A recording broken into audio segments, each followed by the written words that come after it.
went the ultimate. Yeah, you better. Prophetess Naomi. What do you want? Èèyàn gidi Hamzat àwọn méjèèjì ìfẹ́ èèyàn náà ní kéwàá ní ultimate ayé ti yí mọ́ wọn lọ́wọ́ ọlọ́wọ́ máa ń làwọn inú rògbòdìyàn yìí ó lè ṣiṣẹ́ kì í gbé ó lè má pọ̀ adẹ́rí mo ti kọ́ tipẹ́tipẹ́ nígbè rọra ṣe gbogbo ẹni bá máa ṣoore orí òwò níbi ìbímọ wà lọ́wọ́ Naomi wà á gbà túlẹ̀ lọ́lá lọ́wọ́ wọn bá Hamzat wà á gbà túlẹ̀ lọ́lá lọ́wọ́ wọn bá orí ṣíṣe òòrùn nípa yìí àtẹ̀bí gógó orí ṣíṣe òòrùn nípa yìí. Rọra ṣe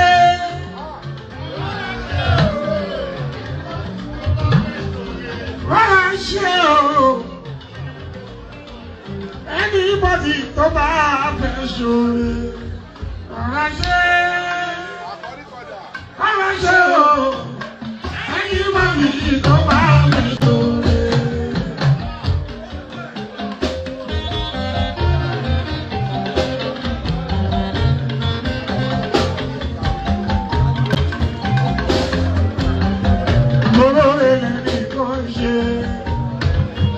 Ṣe lọ́jọ́ sí ó padà bẹ̀rẹ̀ ìmọ̀ lọ. Gbogbo rẹ̀ kí má ṣe kò ní bẹ̀rẹ̀ ìmọ̀ lọ.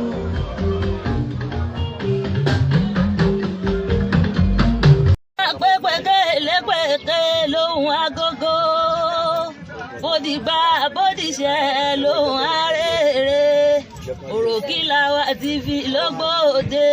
Ẹ má pẹ́ gbóhùn mi mo gbére ládé aráalé èrò ọ̀nà ẹ mọ́ bò wá gbóhùn mi èmi Àpèkẹ́ Ajóbàtà ọmọdé ọmọ bàálù ràwọ̀ ìjẹ́ ti gbọ́ nípa TV tó gbòde Òròkìlà wa TV òun lọ́gbòde òun là ń sọ lọ́wọ́lọ́wọ́ ẹ̀tún yáyá ẹ̀tún kiri wá kẹ́ẹ̀yà lọ sí Òròkìlà wa TV kẹwà gbádùn àwa kò sí ohun tẹ́ ẹ fẹ́ tí ò sí mbẹ́ gbogbo ẹ̀ níbẹ̀ mbẹ́ pátápátá àṣà wa ní ìṣe wa ní bó ṣe yẹ ká máa ṣe gbogbo ẹ̀ níbẹ̀ mbẹ́ pátápátá Àpèkẹ́ ògbó ní sọ bẹ́ẹ̀ ọjà rẹ̀ Àpèkẹ́ ògbó lọ sọ bẹ́ẹ̀ wọn yíyá òwì kò ní tán lọ́wọ́ yín o kò ní tán lé yín kò ní tán lọ́wọ́ yín o kò ní tán lé yín ẹ̀yin olólùfẹ́ àwa kò ní tán lọ́wọ́ yín.